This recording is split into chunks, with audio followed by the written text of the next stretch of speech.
Assalamualaikum warahmatullahi wabarakatuh. Jumpa lagi dengan acara ngobrol bareng. Kali ini saya menghadirkan salah satu alumni SMA Negeri 1 Ngawi, yaitu Mas Viji Iman Nasution. Mas Viji ini alumni tahun 2012. Selama di SMA Negeri 1 Ngawi, Mas Viji aktif di Ekstra Pramuka maupun PMR. Kali ini dengan tema Pegiat Muda Konservasi Satwa Laut Dilindungi di Indonesia. Bagaimana bincang-bincang dengan Mas Viji? Kita ikuti video ini sampai akhir. Selamat menyaksikan.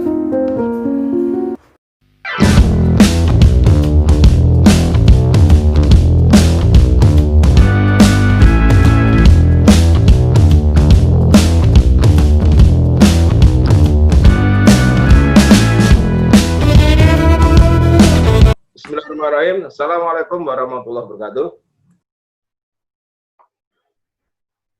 Jumpa lagi dengan acara ngobrol bareng.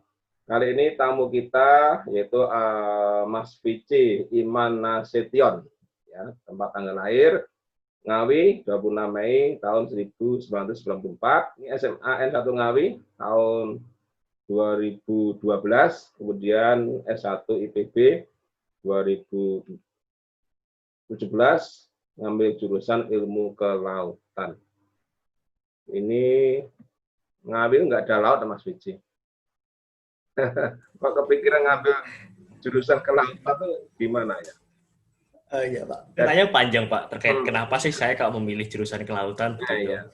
Jadi ini tidak lepas dari apa yang saya pelajari dulu ketika di SMA Negeri 1 Ngawi begitu. Saya dulu kebetulan tim Olimpiade Kebumian di bawah bimbingan Pak Teguh. Oh iya. Nah, kemudian salah satu sub besar dalam bidang kebumian itu adalah di bidang kelautannya. Nah, itu menjadi inspirasi saya untuk belajar lebih detail lagi di bidang kelautan. Nah, itu alasan pertama. Kemudian pada saat itu juga saya membaca-baca jurusan apa sih ketika saya masuk kuliah yang sekiranya prospektif di masa yang akan datang gitu. Ya. Mungkin 5-10 tahun lagi yang saat ini memang belum menjadi fokus dan di kemudian hari akan menjadi fokus. Itu di tahun 2012 saya baca sektor perikanan dan kelautan belum menjadi belum menjadi hal yang umum untuk dipelajari gitu. Ya. Sehingga saya melihat ini kesempatan yang menarik ini untuk saya bisa berkarya dan belajar lebih detail sejalan dengan apa yang saya pelajari ketika SMA. Kemudian ini pertanyaan menarik juga Pak Ponsel selalu karena Ngawi nggak ada laut, adanya gunung, kenapa kamu kok milih laut? Nah ini Pak. Jadi saya melihat dan saya mencoba untuk bertanya kepada diri saya sendiri. Saya tuh ketika nanti kuliah dan lulus saya mau bermanfaat untuk siapa? Apakah saya ketika selesai akan hanya bermanfaat untuk Ngawi atau Jawa Timur atau Indonesia begitu. Nah, saya coba melihat ketika saya nanti hanya berfokus saya selesai kuliah balik Ngawi, kok rasanya saya terlalu sempit sekali begitu pikiran saya Pak. Gitu. Oke, saya coba tingkatkan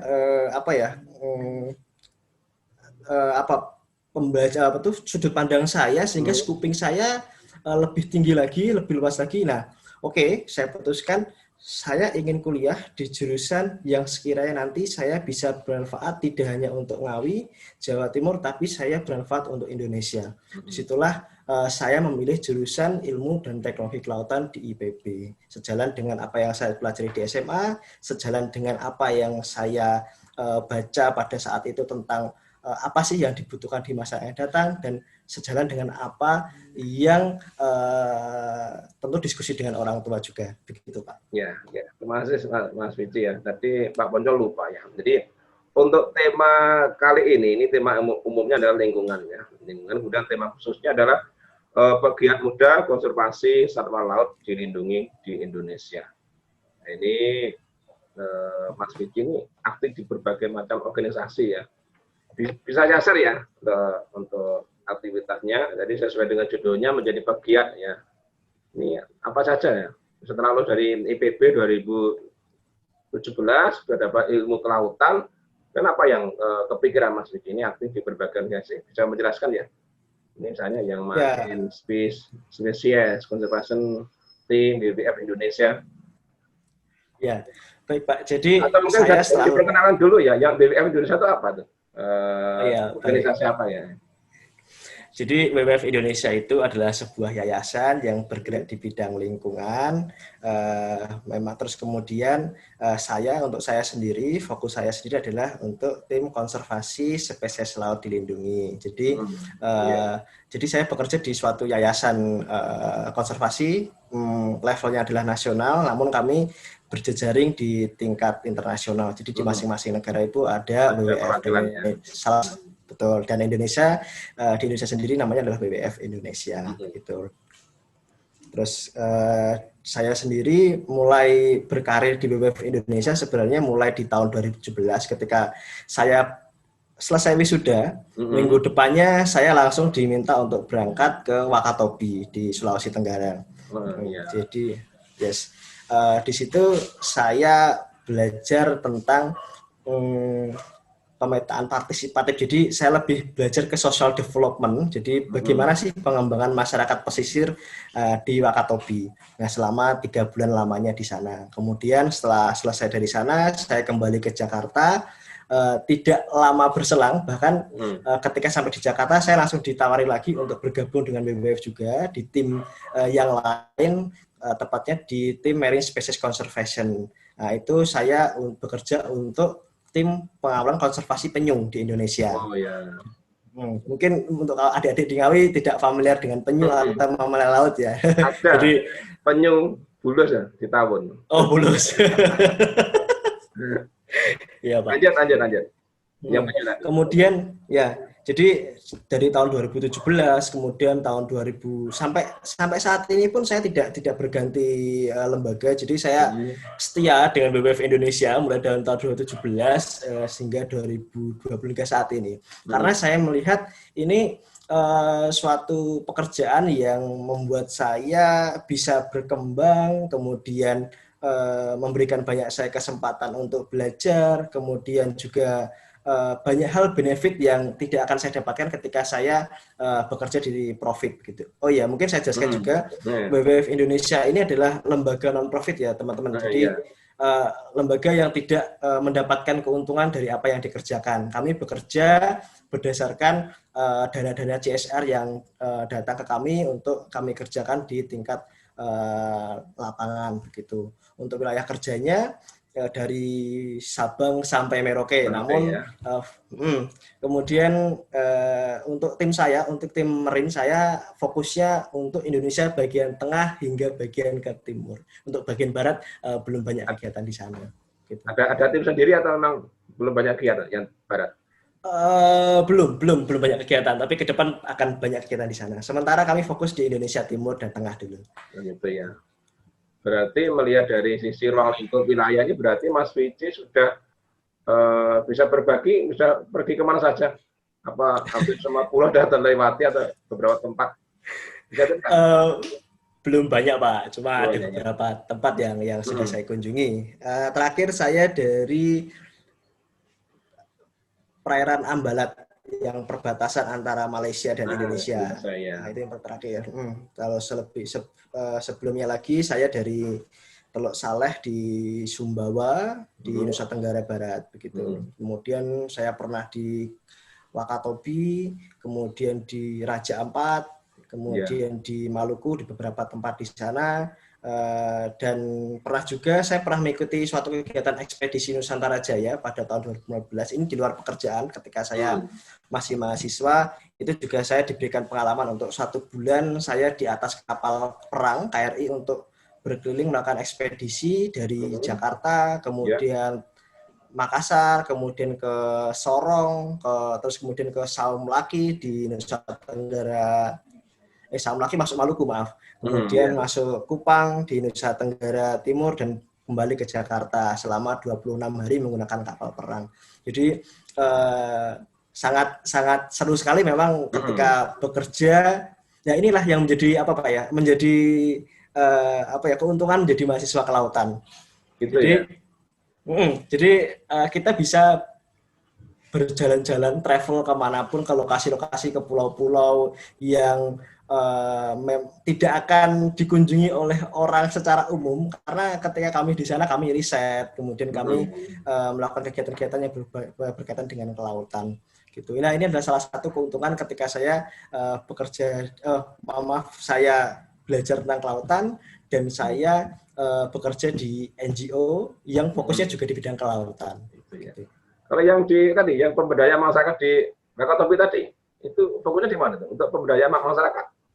Ya, jadi begini Pak, di Wakatobi itu saya pernah membantu masyarakat adat di sana. Oh, iya. Jadi ya di sana kan masih kental dengan masyarakat adat di sana. Jadi pengelolaan desa itu masih ada campur tangan dari adat gitu, sehingga adat ini jangan sampai hilang gitu. Ketika sudah ada pemerintah desa, adat juga tetap harus ada, sehingga saya hadir di situ untuk membantu masyarakat adat di sana bagaimana mengidentifikasi potensi-potensi yang mereka miliki begitu, sehingga adatnya tidak akan punah seiring dengan berkembangnya zaman. Nah, ini yang sangat menarik sekali. Jadi dulu kalau mungkin kita di Jawa, di Pulau Jawa, di Ngawi begitu, sudah tidak kental sekali dengan adat gitu. Tapi ketika kita di luar Jawa sana sangat kental sekali. Ada namanya Bapak Desa, ada namanya Raja-Raja gitu. Jadi pengalaman yang luar biasa sekali menurut saya ketika bisa bertemu dengan orang-orang baru, dengan lingkungan baru, kemudian dengan suatu istilah-istilah yang sebelumnya nggak pernah saya dapatkan, dan bahkan itu sangat asing sekali di telinga saya. Begitu Pak. Kemudian berarti dengan dengan pindah-pindah tempat ini berarti nggak ada nggak agak jauh dari keluarga ya? Kan sering ya dari pindah-pindah dari tempat-tempat lain, riset, kemudian juga kegiatan lain. Ini gimana Mas Vici? Ada menghilangkan rasa kangen atau gimana? Karena melihatnya keliling, gimana? Ya, itu konsekuensi sih Pak yang harus saya ambil ketika saya di bidang ini, karena memang satu sisi memang rumah saya di Ngawi, di pegunungan katakanlah begitu, kemudian pekerjaan saya di laut yang cukup jauh untuk menjangkaunya itu. Nah, memang ada waktu-waktu tertentu yang saya harus pulang, namun tidak setiap waktu. Terakhir saya pulang selama 2 bulan. Ini adalah liburan terlama saya di bulan Juni sampai Agustus, karena kebetulan COVID. Jadi COVID ini di satu sisi ada nilai positifnya. Positifnya adalah kita bisa bekerja secara WFH, jadi memanfaatkan waktu WFH untuk bekerja dari rumah. Nah, itu nilai plusnya ya. Namun ya saya tidak mau juga COVID ini tetap ada, itu semoga saja segera selesai. Nah, itu yang waktu terlama saya untuk pulang kampung. Selebihnya ya mungkin paling cuma seminggu ataupun 3 hari. Setelah itu ya saya kembali ke lokasi kerja saya. Itu ya. Kemudian untuk masuk kira-kira ketika persepsi masyarakat ya, terutama remaja terhadap lingkungan ini seperti apa? Mungkin punya gambaran nggak? Atau mungkin kepedulian masyarakat terhadap lingkungan secara umum, tidak hanya laut, mungkin yang lain. Kira-kira dari sudut pandang Mas Vici itu kepeduliannya bagaimana terhadap lingkungan? Ya. Baik Pak, jadi sebenarnya ini yang menjadi isu yang sangat menarik sekali, di mana awareness atau kesadaran masyarakat terkait dengan lingkungan gitu. Di satu sisi memang saat ini baik pemerintah ataupun pegiat-pegiat konservasi menggaungkan untuk kita lebih meningkatkan kesadaran bagaimana kita menjaga lingkungan dengan berbagai bentuk gitu, menjaga kebersihan ataupun menjaga satwa-satwa laut supaya tidak dimanfaatkan dengan tidak bertanggung jawab. Nah, itu memang menjadi keresahan bersama. Nah, saat ini saya rasa sudah banyak sekali hal-hal yang bisa kita kerjakan dari hal-hal yang kecil ya Pak ya. Kita kontribusi kita untuk lingkungan begitu. Dengan kita tidak membuang sampah ke sungai ataupun kita mengamankan sampah kita masing-masing pun itu juga menjadi suatu hal yang bisa kita kontribusi kita ke lingkungan gitu. Nah, kalau saya rasa untuk tingkat kesadaran orang ini tergantung balik lagi bagaimana dia mampu menyerap ataupun bagaimana dia mampu apa ya, kita nggak kurang-kurang kok untuk memberikan pengetahuan tentang kesadaran Edukasi lingkungan pada masyarakat. ya. Ya, edukasi itu kita nggak kurang-kurang kok, cuma ya kembali lagi ke pribadi masing-masing dan lingkungan yang tercipta di sana. Misal kita sudah menyampaikan berbagai hal, tapi kalau ke lingkungan sendiri tidak mendukung, ya itu butuh effort yang cukup panjang. Namun jangan menjadi suatu kendala, jangan menjadi suatu masalah. Jadi kesadaran itu bisa kita mulai dari diri kita sendiri. Kita tidak usah menunggu lingkungan, tapi bagaimana caranya kita sebagai masing-masing pribadi, kita dapat memberikan pengaruh kepada lingkungan, pada circle kita, teman-teman kita untuk turut berpartisipasi, berkontribusi menjaga lingkungan dengan berbagai bentuk. Bisa tidak membuang sampah ataupun tidak memanfaatkan sesuatu yang tidak semestinya. Iya. Mas Vici tadi untuk apa ya tadi WWF itu secara spesifik itu lebih ke fokus apa ya?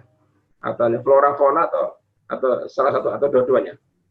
Sebenarnya lingkungan secara umum iya. Kemudian banyak program yang kami punya seperti memang kalau saya timnya di flora dan fauna, memang saya di tim untuk satwa lautnya. Kemudian ada kawan-kawan kami yang mengerjakan satwa hutannya seperti harimau, gajah, kemudian dan satwa-satwa lainnya. Kemudian juga ada yang fokus di perikanannya, kemudian fokus di kegiatan-kegiatan pemberdayaan masyarakat pesisir ataupun hutan. Sebenarnya banyak sekali, cuma banyak sekali kegiatannya. Cuma sebetulnya saya adalah tim yang spesifik untuk tim satwa laut dilindungi.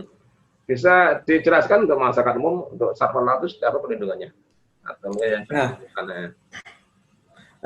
gampangnya begini, memang ini perlu apa ya Pak ya, satu sesi tersendiri sih untuk menjelaskan tentang satwa laut. Cuma saya coba sampaikan secara umum. Jadi kalau satwa laut dilindungi yang sering kita ketahui kan lumba-lumba, paus, kemudian penyu, itu satwa-satwa laut yang sebenarnya sudah dilindungi secara penuh di Indonesia. Namun beberapa masyarakat, saya katakanlah oknum, yang masih memanfaatkan itu karena mungkin ketidaktahuannya ataupun memang dia ingin mengambil benefit dari satwa tersebut. Misal ada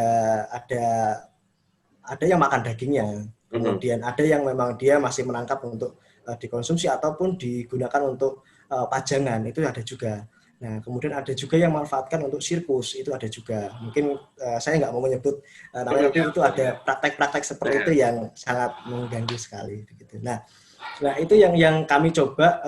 Kalau saya di tim nasional, jadi saya mencoba memberikan advokasi. Jadi level saya menjembatani antara yang terjadi di lapangan dengan kebijakan yang ada di pemerintahan. Nah ini yang saya di tengah-tengahnya, sehingga goalnya adalah supaya satwa-satwa laut yang sudah terancam punah ini dapat bertahan hidup dan lestari. Begitu Pak, secara umumnya. Berarti termasuk apa ya? Termasuk penangkapan ikan yang ilegal juga masuk di bidang wilayah tugasnya, Mas Vici. Ya, itu ada tim tersendiri di saya. Untuk illegal fishing itu ada tim tersendiri di kami, tapi saya tidak untuk fokus di bidang itu. Begitu ya. Baik, Vici, sambil kita Mas Vici bisa cerita dikit ya, mungkin masih ada di memori pengalaman dikit berorganisasi di semasa pernah jadi apa ya? Jadi pramuka atau udah masuk di PMR atau takmir atau apa? Bisa cerita dikit pengalaman?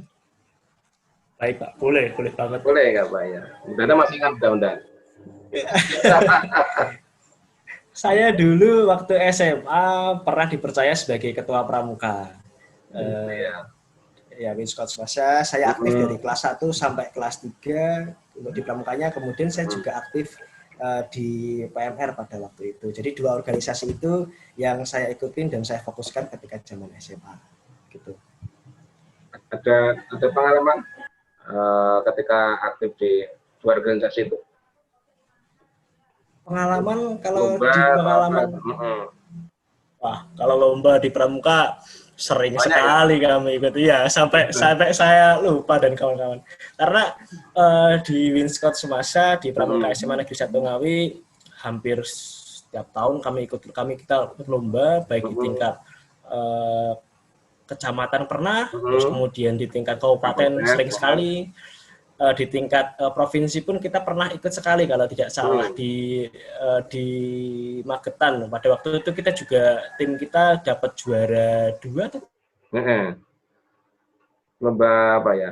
3 mungkin ya. Saya kurang ingat. Catatan itu kita mendapatkan juara berapa ya? Karena juara 2 atau 3 gitu Pak untuk lintas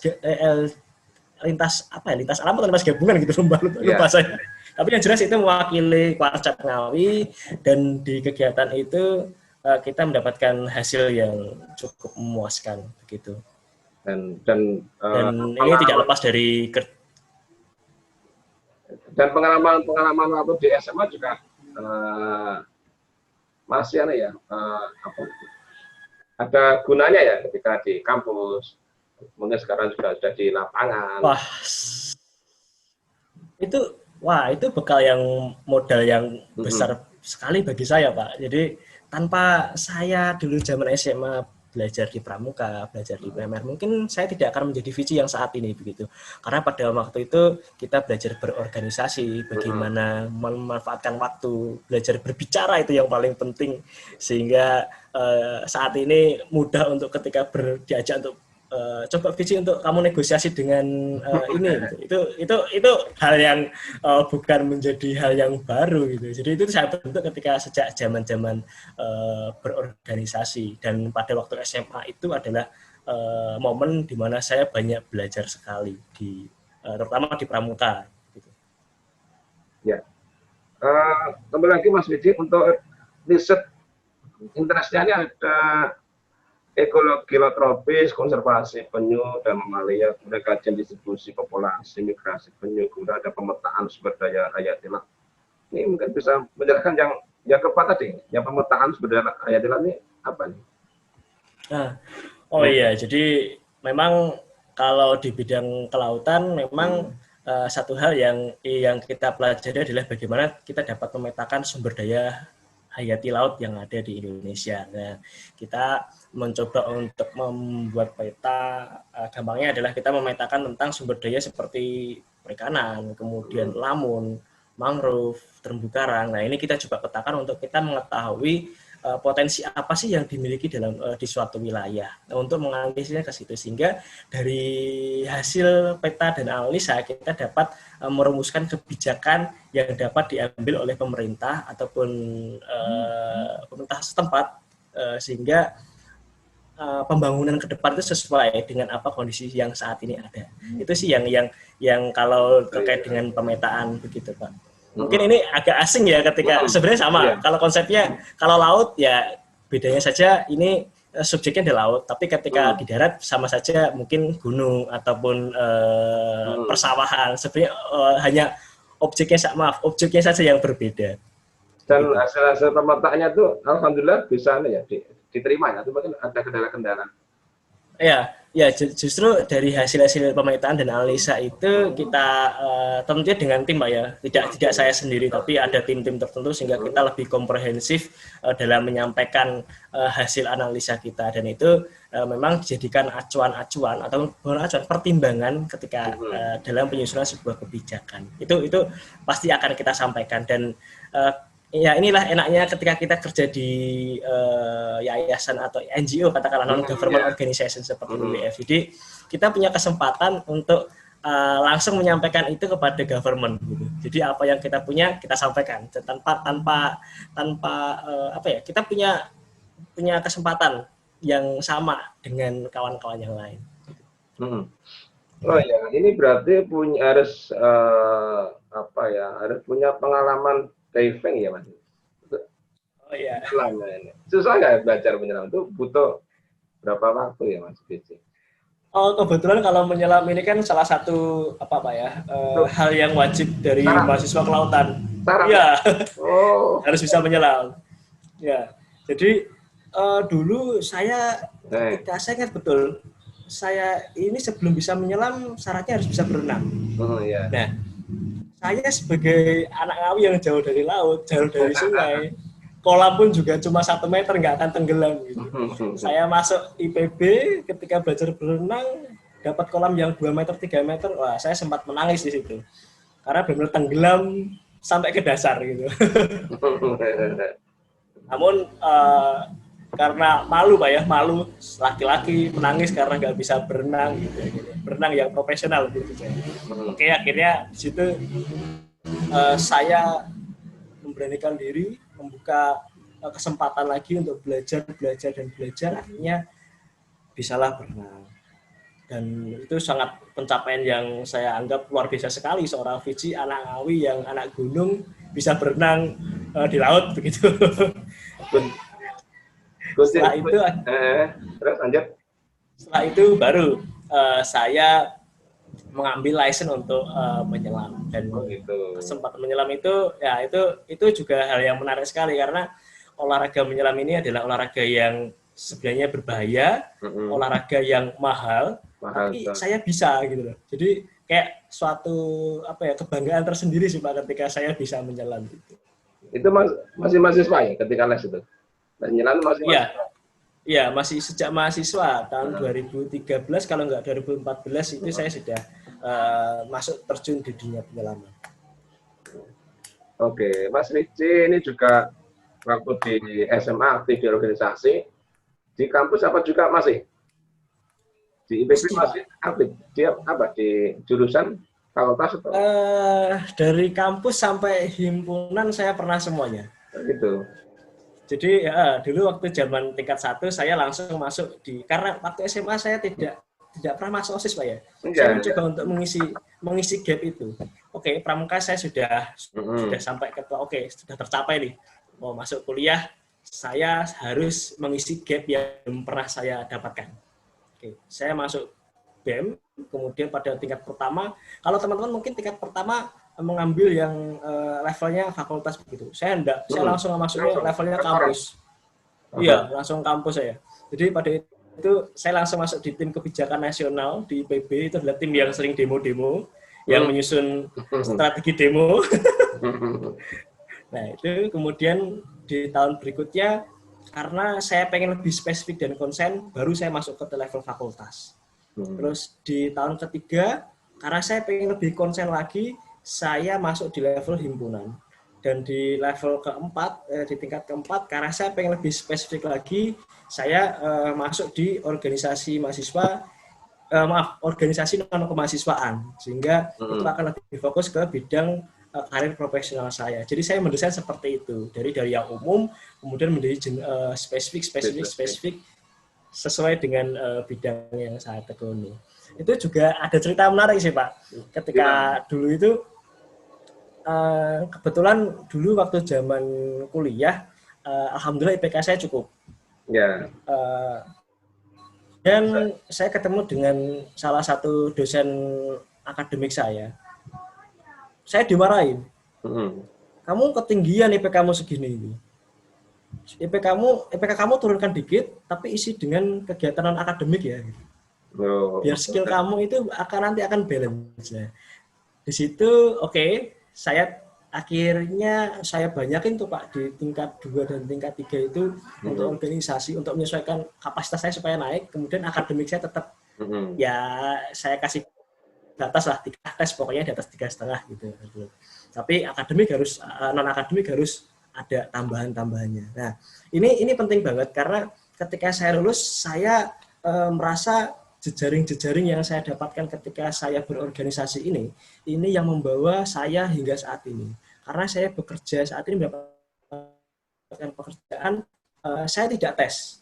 Jadi based on voluntary, diawali dari saya voluntary, kemudian jejaring-jejaring saya. Nah, ini yang membawa keberuntungan bagi saya katakan begitu. Kemudahan ketika saya mencari pekerjaan, jejaring itu penting. Oke. Mas Fitzi aktif di WPF ini juga menginspirasi ada adik mahasiswanya ya, alumni IPB maksudnya. Ketika Mas Fitzi ya, tentu Pak. Kalau gimana? Kalau kebetulan WWF Indonesia ini adalah salah satu yayasan yang bergerak di bidang yang saya tekuni yang terbesar di Indonesia. Kemudian juga menjadi salah satu menjadi primadona ataupun menjadi impian bagi mahasiswa kelautan untuk masuk ke situ. Dan saya bersyukur sekali berbekal dari pengalaman berorganisasi sejak SMA bahkan mungkin dari kemudian lanjut di waktu zaman kuliah, kemudian ini yang membawa saya pengalaman ini membawa saya dekat dengan WWF pada waktu akhir-akhir sebelum saya lulus. Nah, sehingga ketika saya lulus selesai ya sudah langsung aja lompat gitu, tidak berpikir panjang mencari pekerjaan apa yang pasca kampus. Nah, ini sangat intinya adalah berorganisasi dan membangun jejaring itu penting sekali untuk mendukung kesuksesan pasca kampus. Oke ya, berarti apa yang dilakukan Mas Wiji juga menginspirasi adik-adik kelasnya untuk juga aktif di dalam kegiatan konservasi satwa laut juga. Ada yang adik-adik lainnya ikut ya, yang angkatan 2013, 14 dari PB atau dari berbagai kampus di Indonesia? Oh ada, ada Pak, ada banyak sekali. Oh ya, saya juga mau cerita sebenarnya. Dari Ngawi ini sebenarnya untuk mahasiswa kelautan tidak hanya saya, ada dua lagi, ada 2 tahun di bawah saya ada, kemudian yang terbaru yang baru masuk itu juga ada juga yang dari Ngawi. Ya mungkin mereka juga bersama saya mempunyai sudut pandang yang sama untuk memberikan kebermanfaatan untuk perikanan dan kelautan Indonesia. Ya, oke. Yang namanya profesi kan mesti ada suka dan dukanya. Menjadi konservasi satwa laut, jauh dari keluarga, mungkin di lautan mungkin ada bahaya juga. Bisa cerita nggak suka dukanya konservasi satwa laut? Mau yang suka dulu atau duka dulu, Pak? Yang duka dulu. Ya duka dulu. Oke. Yang duka tadi seperti Pak Pati sampaikan. Takut masuk di kelautan nanti, adik-adik SMA kelautan berbahaya. Tapi ternyata ada sukanya juga. Ya, kalau dukanya mungkin tadi yang sudah kita bicarakan Pak terkait ya mungkin Ngawi nggak ada laut jadi ya siap-siap saja untuk tidak dekat dengan keluarga. Terus kemudian dukanya adalah ini memang tidak banyak pekerjaan yang akan merekrut lulusan kelautan, tapi percayalah ketika sudah masuk di sini ini sangat menyenangkan gitu. Nah, dan yang selanjutnya adalah saat ini pemerintah Indonesia itu sedang proses untuk membangun sektor perikanan dan kelautan. Jadi untuk saat ini memang untuk mendapatkan misal aku pengen cepat kaya gitu, stop dulu, jangan dulu untuk berpikir itu. Gitu. Tapi percayalah ini adalah suatu proses ke jangka panjang dan ini sedang dibangun oleh pemerintah Indonesia untuk sektor perikanan dan kelautan ini. Begitu. Kemudian apalagi ya? Dari sisi bahaya fisik ada nggak ketika di laut tadi? Oh pasti gitu Pak. Resikonya sangat besar sekali sih. Menyelam. Karena menyelam itu adalah salah satu olahraga yang berbahaya. Bahkan nyawa itu menjadi salah satu sudah taruhan begitu ketika menyelam. Kemudian ketika memang dapat itu kalau menyelam. Tapi kalau survei-survei yang menggunakan kapal ya resiko-resiko kecelakaan kapal itu juga potensi terjadi begitu. Nah, namun semuanya itu kan semua pasti sudah ada rencana yang disiapkan di awal. Jadi tenang saja. Semua risiko itu ada, tapi percayalah perencanaan itu akan membantumu untuk menghindari risiko. Terus sukanya? Wah, sukanya banyak ya. Ya berikan contoh apa lah, biar menginspirasi. Ternyata kelautan enak. Yang paling gampang begini Pak. Saya ini yang saya pelajari, ketika saya belajar ya ibarat kata saya kayak wisata gitu loh. Ya bagaimana ketika dulu waktu zaman kuliah praktikumnya ke laut gitu, hampir sebulan sekali, minimal sebulan sekali saya ke laut, ke pantai begitu. Ya ketika teman-teman fokusnya hanya kawan-kawan yang mungkin studinya hanya di lab. weekend kita ke pantai, main-main, jalan-jalan di pantai. Bulan depan lagi kita ganti pantai yang lain. Gitu. Jadi ya stresnya kita sangat minim dibandingkan mungkin kawan-kawan yang studinya banyak menghabiskan waktu di lab gitu. Nah itu bahkan teman-teman tuh sangat banyak yang iri dari jurusan lain itu ketika zaman kuliah. Kok enak betul sih kamu seminggu sekali, bisa jadi sebulan 2 kali 3 kali gitu ya. Itu kita ke pantai terus. Bahkan pernah 1 bulan saya setiap weekend saya ke pantai gitu. Jadi Itu ya. Jumat capek, kita belajar di laut gitu. Nah, kemudian setelah lulus banyak kesempatan untuk jalan-jalan ke lokasi-lokasi yang jarang dikunjungi. Itu pengalaman yang luar biasa sekali.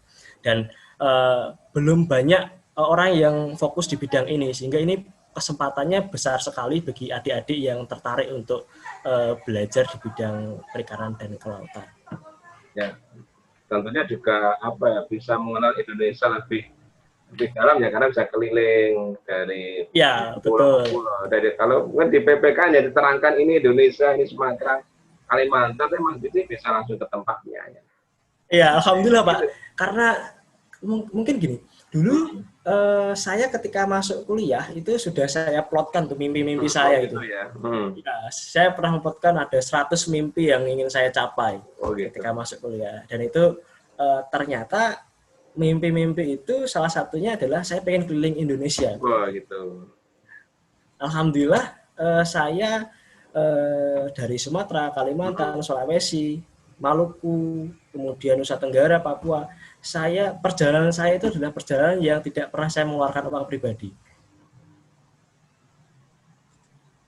Perjalanan yang melelahkan tapi terbayarkan dengan Bahkan yang menarik ini Pak, ini adalah yang terakhir ini saya di Bali ini selama 2 tahun. Saya ingat betul ketika zaman SMA 2 tahun. 2 tahun saya. 2 tahun. Saya ingat betul ketika zaman SMA ada studi tour ya Pak ya, zaman SMA ke Bali. Pada saat itu saya ingat betul Pak, saya nggak bisa ikut karena saya nggak punya uang. Tapi dalam hati itu saya berpikir gini, suatu saat saya pasti akan saya puas-puaskan tuh di Bali. Gitu kan. Dan itu alhamdulillah saat ini saya sudah 2 tahun di Bali, merasakan itu semuanya. Saya punya waktu yang cukup longgar untuk saya bisa keliling di Bali. Ya mungkin ini adalah salah satu impian saya ketika zaman SMA, Pak. Termasuk ke Pulau Penyu juga ya? Iya, Pak. Pasti kalau itu, Pak. Wajib tuh. Berarti Mas Vijay ini untuk pegiat anak-anak muda yang pegiat konservasi soalnya itu langka atau banyak Mas Vijay? Atau mungkin teman-teman timnya banyak orang yang tua-tua atau yang muda-muda? Saat ini sih saat ini banyak sekali Pak anak muda yang mulai melihat sektor ini begitu. Sudah mulai 1, 2 bertambah bahkan tidak hanya mahasiswa kelautan, ada teman kawan-kawan dari ekonomi ataupun teknik, banyak yang melirik sektor ini karena saat ini sudah saya bilang tadi pemerintah mulai fokus ke sini, terus kemudian sering di blow up informasi tentang potensi perikanan kelautan sehingga banyak orang yang mulai aware dengan isu-isu ini gitu. Nah, sehingga saat ini sih mulai ada anak-anak muda yang mulai tertarik di bidang isu lingkungan, terutama di bidang perikanan dan kelautan. Berarti bisa berkolaborasi dari disiplin ilmu ya, ekonomi ya kelautan. Betul Pak, betul. Karena membangun pesisir, membangun suatu wilayah tidak hanya satu. Tapi harus dari multi studi Pak. Jadi anak teknik, anak ekonomi, hukum, pendidikan pun juga masuk karena tidak mungkin semuanya. Misal satu pulau kecil kita garap, kita pengen mengembangkan satu pulau hanya mahasiswa kelautan, enggak. Tapi sekali kolaborasi dari kawan-kawan multidisiplin yang lain. Betul Pak.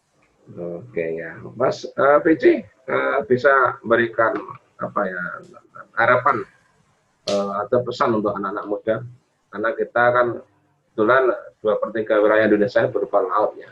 Apa yang harapannya Mas Vijay untuk anak-anak muda? Ya, yang pertama untuk teman-teman pemuda-pemuda, kemudian untuk adik-adik juga semasa juga, saran saya adalah temukan passionmu, temukan apa yang kamu inginkan dari dalam hatimu. Ketika sudah kamu temukan, kerjakan dan sungguh-sungguhlah di situ. Mungkin di awal-awal kamu akan mendapatkan ketidakcocokan dengan lingkungan dan cemoohan dari orang-orang di sekitarmu. Jangan khawatir. Suatu saat nanti ketika kamu benar-benar fokus di bidang tersebut, kamu akan menjadi champion atau menjadi ahli ataupun expert di bidang itu. Oke, Mas Biji, kita udah hampir 40 menit, nggak terasa. Iya, betul Pak. Serasa itu Mas Biji yang mungkin ada apa ya, closing statement-nya mungkin terhadap satwa atau lingkungan atau apalah, satwa laut, ada mungkin ada closing-nya. Oh ya, baik. Mungkin pesan saya juga tambahan Pak ya. Enggak apa. Menjaga laut dapat kita mulai dari diri kita sendiri. Dengan tidak kita membuang sampah sembarangan, dengan kita menjaga kebersihan, itu adalah salah satu bentuk wujud kecil kita sadar akan pentingnya menjaga kelestarian lingkungan. Ya. Oke, ini harapannya Mas Biji pada masyarakat semuanya. Mari kita lakukan hal-hal yang kecil-kecil di sekitar kita, nggak sayang mulu-mulu yang kecil-kecil, buang sampah di buang tempat. Ini sudah bentuk partisipasi ya kita untuk lingkungan hidup kita. Lingkungan sehat akan tercipta, manusia sehat, keluarga sehat, negara sehat juga. Itu Mas Biji. Terima kasih untuk waktunya dan pemikirannya. Mudah-mudahan apa yang dicita-citakan bisa tercapai. Sehat, sukses, jaga kesehatan di Bali. Kita insya Allah suatu saat akan ketemu di semasa. Siapa? Ya, terima kasih Mas Biji ya. Sama Pak Ponco, terima kasih. Sama-sama. Oke, terima kasih. Assalamualaikum warahmatullahi wabarakatuh.